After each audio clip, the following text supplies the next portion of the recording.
Hello viewers, আসসালামু আলাইকুম। Welcome to my lifestyle channel. আমি নুরুন্নাহার লিলিয়ান আপনাদের সবাইকে আমার ডেইলি ব্লগ চ্যানেলে স্বাগত জানাচ্ছি। আপনারা যারা দেশে এবং প্রবাসে পৃথিবীর বিভিন্ন প্রান্ত থেকে আমার ফেসবুক পেজ এবং ইউটিউব চ্যানেল ফলো করে থাকেন, আমাকে সাপোর্ট করে থাকেন, সবসময় পজিটিভলি ইন্সপায়ার করে থাকেন, আপনাদের সকলের ভালোবাসার প্রতি রইল কৃতজ্ঞতা। আজকের ব্লগটি শুরু করছি হচ্ছে 3রা সেপ্টেম্বর 2021 ফ্রাইডে। লকডাউনের কারণে অনেক দিন পরিবার পরিজন, আপন আত্মীয় স্বজন, বন্ধু বান্ধবী কারোর সঙ্গেই যেন আমাদের যোগাযোগ হচ্ছে না।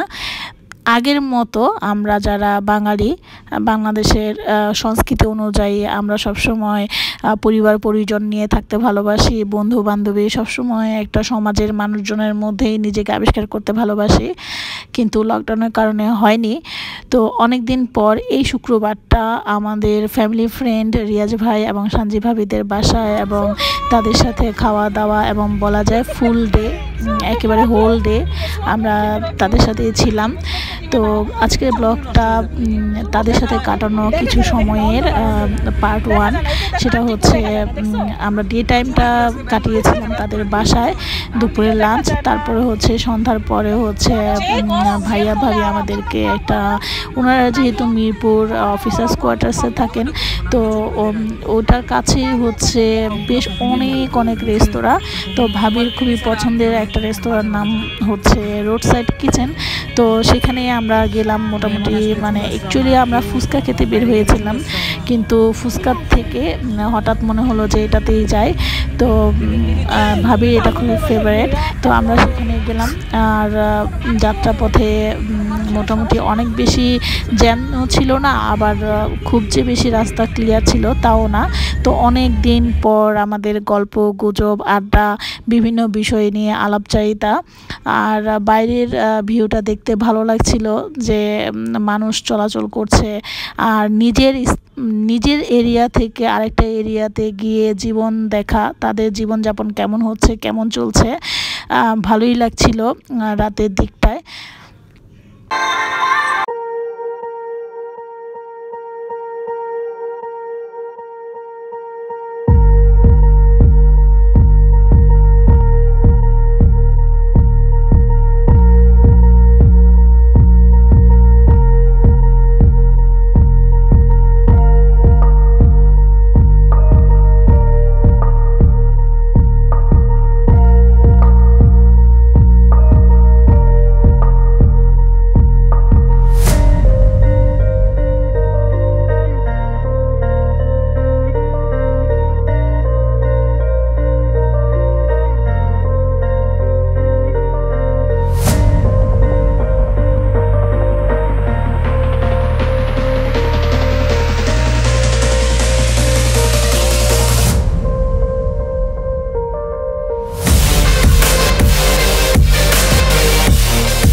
পৃথিবীতে উন্মুক্ত এই পৃথিবীতে অনেক মানুষের মাঝে ভালো কিছু মানুষ পাওয়া, বিশ্বস্ত কিছু মানুষ পাওয়া, ভালো বন্ধুত্ব পাওয়া, এগুলো এখন অনেক অনেক কঠিন।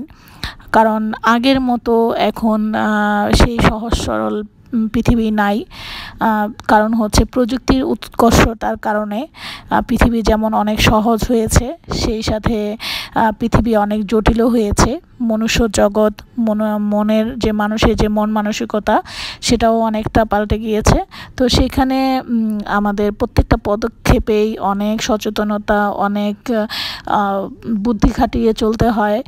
একটু সামান্য ভুলের কারণে আমাদের জীবন দুর্বিষহ হয়ে উঠতে পারে। তো যে কারণে এই যে আমরা সোশ্যাল মিডিয়ায় অনেক ব্লগ তৈরি করছি, হয়তো ব্লগগুলোর কারণে অনেক অনেক মানুষের ভালোবাসা পাওয়া যাচ্ছে, সেই সাথে এর যে নেগেটিভ কিছু নাই তা কিন্তু না। কারণ হচ্ছে বাংলাদেশের প্রেক্ষাপটে এখন এই ব্লগের সূত্র ধরে বিভিন্ন ইনফরমেশনকে কেন্দ্র করে অনেকে অনেক ধরনের ঘটনা ঘটাতে পারে। তো সেই হিসেবে প্রত্যেকটা মানুষের এই ব্লগ তৈরি করার ক্ষেত্রে সচেতনতা রাখা উচিত আমার মনে হয়। আর আমি কতটুকু রাখতে পেরেছি, আমার মনে হয় আমি কিছুটা হলো রাখি বা রাখার চেষ্টা করি। আর যেহেতু একজন ব্লগার, কিছু তো তথ্য শেয়ার করতেই হয়, আর শেয়ার না করলে মানুষ জানবে কিভাবে। তো যাই হোক, গড ব্লেসড, আল্লাহর ভরসা যেটাকে বলে। তো অবশেষে হচ্ছে আমরা আমাদের কিচেন, যেটাকে বলি রোড সাইড কিচেনের সন্ধান পাওয়া গিয়েছে। আমরা গেলাম, আর গাড়ি রাখতে খুবই অসুবিধা হচ্ছিল, কারণ ওখানে যিনি দায়িত্বে ছিলেন তিনি বলছিলেন যে জায়গাটা বেশি ভালো না, সাবধানে রাখার জন্য। তো আমরা আবার বলছিলাম একটু দেখে রেখেন। তো আমরা উঠে গেলাম রোড সাইড কিচেনে। আর মোটামুটি ছোট সাইজের একটা রেস্তোরাঁ বা ক্যাফে টাইপের, কিন্তু খুবই সুন্দর করে সাজানো গোছানো, খুব বেশি বড় না। আর খাবারগুলো খুবই ভালো লেগেছে। আমি কিন্তু দুপুরবেলায় প্রচুর খেয়েছি, কারণ ভাবির বাসায় অনেক টাইপের খাবার রান্না করা ছিল। আর এত খাওয়ার পরে নর্মালি কিন্তু আমাদের ক্ষুধা না লাগারই কথা, যেহেতু আরামে এসেই ছিলাম। আর ওই সময়ে কিন্তু খাবারগুলো বেশ ভালো লেগেছে।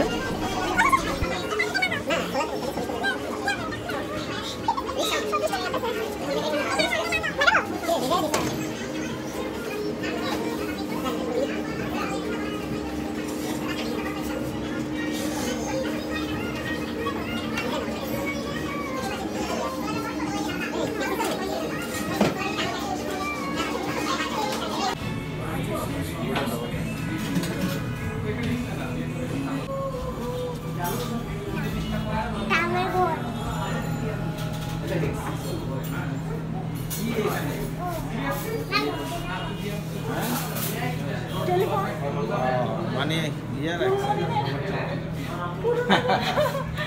সিনেমার ইয়ে রাখছে।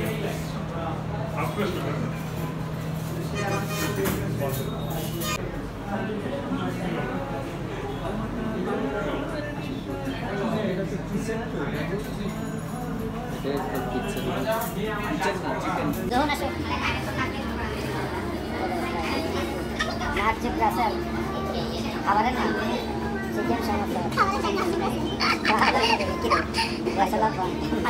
রাইস খাটো রাইস খাটো এত খাবার কীভাবে খাবে খাটো খেতে চিকেন চিকেন স্টেক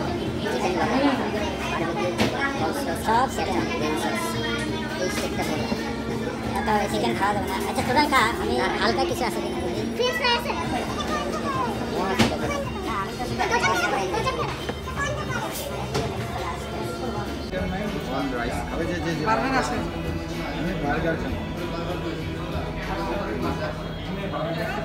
বড় বাপের পোলায় খায়, খাইছে পুরান লাগে বড় বাপের পোলায় খায়, আর এটা হচ্ছে বড় বাপের মাইয়ায় খায়। রেস্তোরাঁর নামটা যেমন সুন্দর, যে কোনো মানুষের ভিতরে একটা আকর্ষণ তৈরি করে, ঠিক সেই সাথে এই নামটার একটা সিগনিফিকেন্টও আছে, যেমন নামটা বেশ রাস্তার পাশে, যেহেতু এটা রোড সাইড কিচেন, রাস্তার পাশে। আর রান্নাগুলো হচ্ছে এই তো খাবারের যে প্ল্যাটারগুলো, এই প্ল্যাটারগুলোর নাম দেখে আমরা খুবই মজা পাচ্ছিলাম, খুবই হাসি ছিল। যেমন এই যে মার্জুক রাসেল একজন সেলিব্রিটি আছেন, তার নাম তো এরকম bachelor point, Marzuk Russell bachelor point.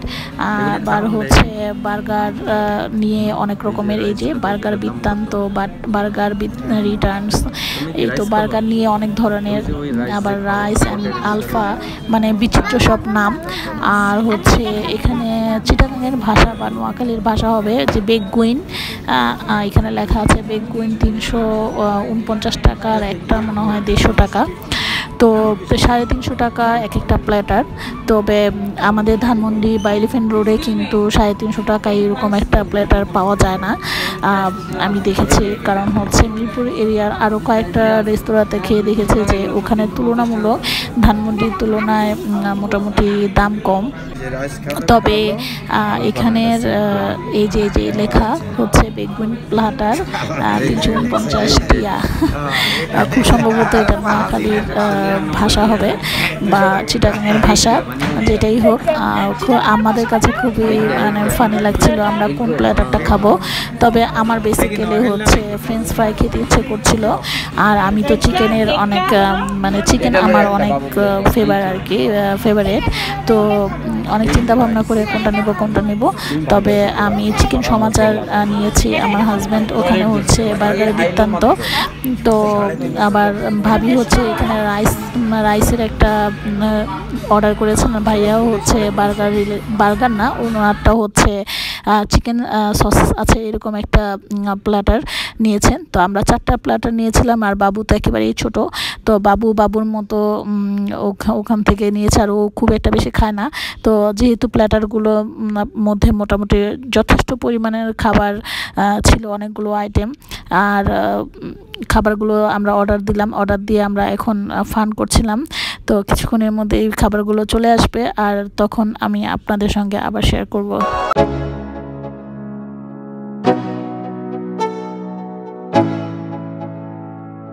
Let's go.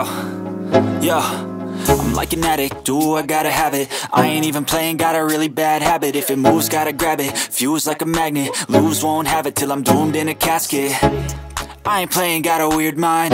If you work 8 hours, I'ma work 9. If the shit tastes sour, you should taste mine. I'ma stay in power for a long time. Get up, nah I ain't a quitter. Toss me the ball, I'm a really big hitter. Big picture, I'm a straight killer. Rising the song to the highest bidder. Got juice, got gas, I'ma move fast. New shoes, new tracks, like who's that? I'm new, come back, better than last. Yeah, it's a new me, never gonna look back. I'm never gonna look back. Cause damn, I was built to last. You move slow and I move fast, and that's facts. Only already খাবার চলে এসেছে। তো এই প্ল্যাটারটার মধ্যে হচ্ছে একটা burger, chicken steak বা ফ্রেঞ্চ ফ্রাই, আর হচ্ছে ক্লো সালাদ। আর আমারটার মধ্যে হচ্ছে একটা chicken steak, french fry, mushroom, আর হচ্ছে চিকেন ললিপপ। সেই সাথে সব কয়টা প্ল্যাটারের সাথেই হচ্ছে ধনিয়া পাতার সস আর হচ্ছে মেয়োনেজ, যেটা মোটামুটি সব রেস্তোরাঁতে ক্যাফেতে দেওয়া হয়। তো ওদের এই স্পেশাল, ওদের এটা খুবই নর্মাল, অন্য রেস্তোরাঁয় আমরা যেরকম করি, তো যেরকম খাই আর কি। তো আমি একটু ফান করছিলাম, সবার সাথে দুষ্টামি করছিলাম। একটু ফান তো করতেই হয়, মানুষের বেঁচে থাকতে গেলে খুব বেশি সিরিয়াস হতে গেলে হয়ে যে খুব লাভ আছে তাও না, আবার বেখেয়ালি হলেও যে খুব একটা লাভ আছে তাও না। তারপরও জীবনটাকে উপভোগ করতে হয়, একটু হাজার জটিলতা, হাজার কষ্ট, হাজার না পাওয়া, হাজার সমস্যার মধ্যেও মুখে হাসি রেখে প্রত্যেকটা সিচুয়েশনকে মোকাবেলা করাই তো জীবন। তো এটা হচ্ছে এই পাশেরটা ভাবির, যেটা হচ্ছে রাইসের একটা প্ল্যাটার, আর ভাইয়ারটার মধ্যে আছে সসেস, চিকেন সসেস, সেই সাথে ক্লো সালাদ, ফ্রেঞ্চ ফ্রাই।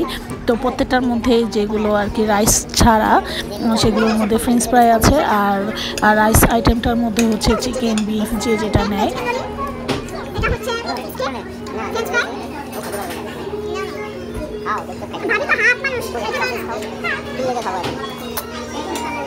মাশরুম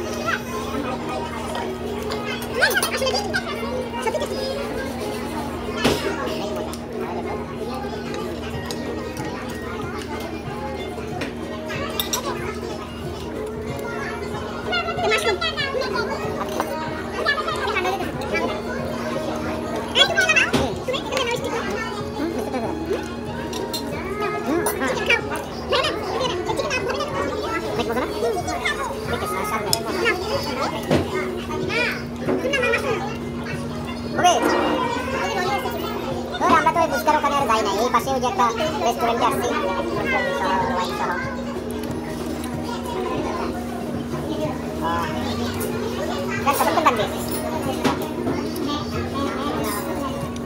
আচ্ছা ঠিক আছে। এটা মাশরুম কবিরা রিপন আশেপাশে ঘুরতেছে, বুঝতে পারো ফুচকার দোকানে বন্ধুরা। হ্যাঁ আসতে কবে কবে পয়সা দিতে আমি দেব আসতে এটা আলু নে আলু তো আমরা তো জানি না কাট দেয়া যাবে না আলু নে বেস্ট মে আরে এগুলি কে খাইবো বুঝে এই বার্গারের মধ্যে খাইবো বাবা তো দেন না আপনি খেতে হবে আপনার পেটে বড় না থাকলে কি হবে, আপনাকে খাইতে হবে কারণ আপনাকে টেক কেয়ার করতে হবে।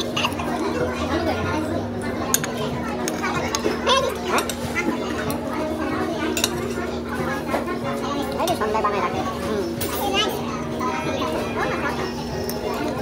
চিকেন দিয়ে খাও ওরা আসলে না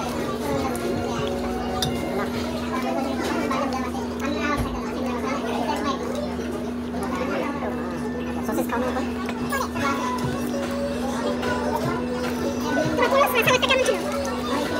মজা খাই দেখো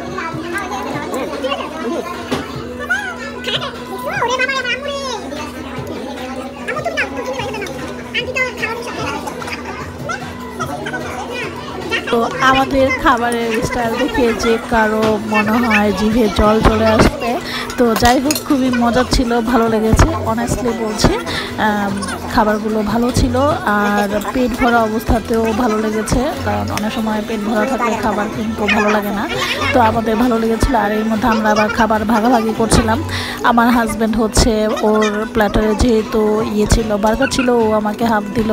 আমার প্ল্যাটারে যেহেতু মাশরুম ছিল, আমি আবার ওকে একটু মাশরুম দিলাম। এরকম আর কি সবাই সবার সাথে একটু একটু ভাগাভাগি করছিলাম। আর কি বলবো, ভাগাভাগি করে খাওয়ার মধ্যে কিন্তু আলাদা একটা মজা আছে, সবাই জানে। আর আমাদের বাঙালি সংস্কৃতির মধ্যে কিন্তু ভাগাভাগি করে সবার সঙ্গে শেয়ার করে খাওয়ার একটা অন্যরকম আনন্দ। তো এরপরে হচ্ছে ড্রিঙ্কস খাওয়ার পালা। আর ওদের হচ্ছে ওরা কোক, মাউন্টেন ডিউ, তারপরে হচ্ছে স্প্রাইট। তো আমরা এই যে কোক খাচ্ছিলাম। তো খেতে খেতে গল্প করতে করতে রেস্তোরাঁর মধ্যে আবার আমি একটু ফান করছিলাম। এর মধ্যে আমার হাজব্যান্ড আর ভাইয়া হচ্ছে ওদের কি প্রয়োজন ছিল, ওরা আবার নিচে গেল। তো এই সময়টাতে আমি আবার বাবুর সাথে ফাজলামি করছিলাম, ফাজলামি না ঠিক ফান করছিলাম, যেহেতু ছোট মানুষ, ওর সাথে ওকে একটু আনন্দ দেওয়া। আর গিয়েছি তো ফান করতেই, ফান যদি না করি তাহলে আর কি।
তারপর ওরা চলে আসলো ওদের কাজ শেষে। তারপর আমরা হচ্ছে বাসায় ফিরে যাচ্ছি। আর বাসায় ফিরতে ফিরতে প্রায় 10:30 বেজেছিল আমাদের। আর রাতে ঢাকাটা অনেক দিন পরে দেখলাম, উপভোগ করলাম, ফান করলাম, আপনাদের সঙ্গে শেয়ার করলাম। আশা করি আপনাদের ভালো লেগেছে। আর রেস্তোরাঁ নিয়ে আমার আসলে আমি কোনো প্রফেশনাল ফুড ব্লগার না, আমি জাস্ট ব্লগিং করি আমার মেমোরিগুলো রাখার জন্য। আর হচ্ছে এক সময় দেখবো ভালো লাগবে, আর সেই সঙ্গে আপনাদের সঙ্গে শেয়ার করলাম। যদি আপনাদের ভালো লেগে থাকে সেই জন্য আপনাদের সঙ্গে একটু ভালো লাগা শেয়ার করা। তো সবাই অনেক ভালো থাকবেন। আর করোনা সম্পর্কে এখনও সচেতন থাকা উচিত সবারই। আর সেই সাথে দিনের পর দিন ঘরে থাকতে থাকতে যে মনের মধ্যে যে অসুখ বাধা বেঁধেছে সেই দিকটাও খেয়াল রাখা উচিত। আর সর্বোপরি আমাদের সবাইকে আল্লাহ রক্ষা করুক সব ধরনের সামাজিক, প্রাকৃতিক যে কোনো ধরনের অনাকাঙ্ক্ষিত বিপদ থেকে আমাদেরকে রক্ষা করুক, এই কামনায়, এই প্রার্থনায় আপনাদের কাছ থেকে বিদায় নিচ্ছি। সবাই অনেক অনেক ভালো থাকবেন, অনেক বেশি ভালো থাকবেন। Thanks for watching my channel. Stay safe, stay healthy, and goodbye.